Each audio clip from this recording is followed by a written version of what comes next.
Hi hello வணக்கம் friends, welcome to sweet Ammu channel. இன்றைக்கி என்ன ரெசிபி செய்ய போகிறோன்னு பார்த்தீங்கன்னா, பாகற்காய் குழம்பு தாங்க நான் உங்களுக்கு வச்சு காட்ட போகிறேன்.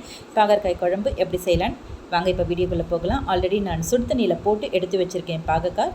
இப்போ முதல்ல ஒரு குக்கர் வச்சுக்கோங்க. அதில் தேவையான அளவு எண்ணெய் சேர்த்துக்கோங்க. எண்ணெய் சேர்த்து கடுகு சீரகம் நான் நல்லா பொரிய விட்டுருக்கேன். நல்லா பொரிஞ்சிடுச்சு பாருங்கள். இப்போ வந்து ஒரு 4 பல் பூண்டு தட்டி போட்டிருக்கேன். பூண்டு கொஞ்சம் நல்லா வதக்கிக்கோங்க. அது கூடவே சேர்த்து ஒரு 4 கருவேப்பிலை சேர்த்துக்கோங்க. கருவேப்பிலையும் சேர்த்து நல்லா வதக்கிக்கோங்க. இப்போ ஒரு சின்ன வெங்காயம், ஒரு 4 வெங்காயம் வந்து நான் கட் பண்ணி வச்சுருக்கேன். அதையும் உள்ளே சேர்த்துக்கிறேன். வெங்காயம் வந்து கொஞ்சம் நல்லா வதக்கி விடுங்க. வெங்காயம் வந்து கொஞ்சம் நல்லாவே வதங்கணும். இப்போ கூடவே கொஞ்சம் மஞ்சள் பொடி சேர்த்துக்கோங்க. மஞ்சள் பொடி சேர்த்துட்டு நல்லா வதக்கி விடுங்க. நல்லா கோல்டன் ப்ரௌன் கலர் வர வரைக்கும் கொஞ்சம் நல்லாவே நம்ம வதக்கி விடலாம். இப்போ பாருங்கள், கோல்டன் ப்ரௌன் கலர் வந்துடும். வர வரைக்கும் நம்ம கொஞ்சம் பொறுமையாக வதக்கிக்கிட்டே இருக்க வேண்டியது தான். பாருங்கள், கோல்டன் ப்ரௌன் கலர் வந்துடுச்சு. இப்போ வந்து நம்ம வெட்டி வச்ச தக்காளியை வந்து நம்ம உள்ளே சேர்த்துக்கலாம். ஒரு 3 தக்காளி நான் வந்து கட் பண்ணி எடுத்து வச்சுருக்கேன். அதையும் நான் உள்ளே சேர்த்துக்கிறேன். சேர்த்துக்கிட்டு கொஞ்சம் நல்லாவே வதக்கி விடுங்க. தக்காளி வெங்காயம் சீக்கிரம் வதங்கிறதுக்காக நம்ம கொஞ்சம் போல் சால்ட்டு சேர்த்துக்கலாம். சால்ட்டு சேர்த்து வதக்கும் போது கொஞ்சம் நல்லாவே சீக்கிரமாகவே வதங்கி வரும்.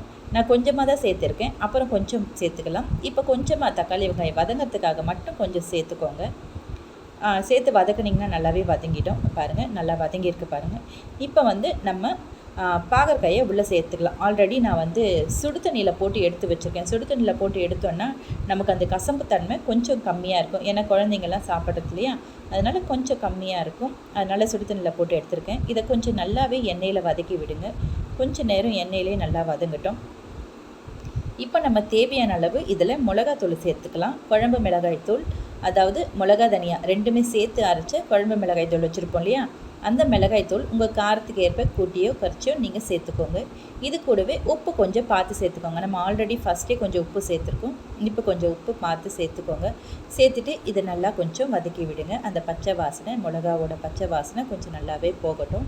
அது வரைக்கும் கொஞ்சம் நல்லா வதக்கி விடலாம். இங்கே பாருங்கள், பச்சை வாசனை நல்லா போயிருக்கு, நல்லா வதக்கியிருக்கேன். இப்போ நம்ம தேவையான அளவு தண்ணி சேர்த்துக்கலாம். நீங்கள் குழம்பாக வைக்க போகிறீங்கன்னா கொஞ்சம் தண்ணி தாராளமாக சேர்த்துக்கலாம். தேங்காய் அரைச்சியும் ஊற்றலாம். நான் வந்து கிரேவியாக தான் வைக்கிறேன், அதனால் வந்து நான் தண்ணி கொஞ்சமாக தான் வச்சுருக்கேன். கொஞ்சமாக விட்டுக்கோங்க. அந்த காய் கொஞ்சம் முங்குற அளவுக்கு வச்சிங்கன்னா போதும், ரொம்ப வைக்கணும்னு அவசியம் இல்லை. இது கூட நான் புளி கரைச்சல் சேர்த்துக்கிறேன். இப்போது புளி கரைச்சல் ஒரு கொட்டை சைஸ் புளி எடுத்துக்கோங்க. அதை கரைச்சி கொஞ்சம் நல்லா சேர்த்துக்கோங்க. புளி சேர்த்திங்கன்னா தான் காரக்குழம்புக்கு நல்லாயிருக்கும், கிரேவிக்கு நல்லாயிருக்கும். அதனால் கம்பல்சரி புளி சேர்க்கணும். புளி சேர்த்துக்கோங்க. இப்போ 2 நல்லா கலரி விட்டுட்டு நல்லா கொதிக்க வைங்க. ஒரு கொதி வரட்டும். தண்ணி, உப்பு, காரம் எல்லாம் இந்த சமயத்தில் நீங்கள் திட்டமாக போட்டிருக்கீங்களான்னு ஒரு வாட்டி செக் பண்ணிக்கோங்க. செக் பண்ணிவிட்டு ஒரு கொதி வர வரைக்கும் நம்ம வெயிட் பண்ணலாம். இந்த பாருங்கள், லைட்டாக கொதி வர ஆரம்பிச்சிருக்கு. இப்போ வந்து நம்ம குக்கரை போட்டு விசில் போட்டு மூடிடலாம். விசில் போட்டு மூடியாச்சு. பாருங்கள், விசில் வர ஆரம்பிச்சிருக்கு. ஒரு 4 விசில் 5 விசில் வரட்டும், தாராளமாகவே வரட்டும். நிறைய விசில் வந்தால் தப்பு இல்லை. ஏன்னா பெரியவங்களாம் வீட்டில் இருப்பாங்க. பெரியவங்களாம் சாப்பிடக்கூடிய காய் தான். வீட்டில் நம்ம பாவக்காய் யாருக்காக செய்கிறோன்னா பெரியவங்களுக்காக தான் மோஸ்ட்டாக செய்யறதே. சுகர் பேஷண்ட்டுக்கெலாம் வாரம் 2 நாள் சாப்பிடணும்னு சொல்லுவாங்க. அவங்களுக்கெல்லாம் வந்து பல்லில் கடித்து சாப்பிட முடியாது. அதனால் வந்து நல்லா மென்று சாப்பிட்றதுக்கு குக்கரில் வேக வச்சு எடுத்தால் தான் வந்து நல்லாயிருக்கும். இங்கே பாருங்கள், பாவக்காய் கிரேவி வந்து ரெடி ஆகிடுச்சு. இது கூட ஃபைனலாக நம்ம கார்னிஷ்காக கொத்தமல்லி போட்டு கொஞ்சம் இறக்கிக்கோ. இந்த சமயத்தில் நீங்கள் குழந்தைங்களுக்கு கொடுக்க போகிறீங்கன்னா அந்த கசப்பு தன்மை இன்னும் தெரியாமல் இருக்கிறதுக்கு நீங்கள் கொஞ்சம் போல் வெல்லம் கூட சேர்த்துக்கலாம். சரிங்களா, வெல்லம் கூட சேர்த்து நீங்கள் ஒரு கொதி வச்சு எடுக்கலாம். ஓகே, பாவக்காய் கிரேவி ரெடி ஆகிடுச்சு. இந்த வீடியோ பிடிச்சிருந்தால் லைக் பண்ணுங்கள், ஷேர் பண்ணுங்கள், கமெண்ட் பண்ணுங்கள். தேங்க்யூ.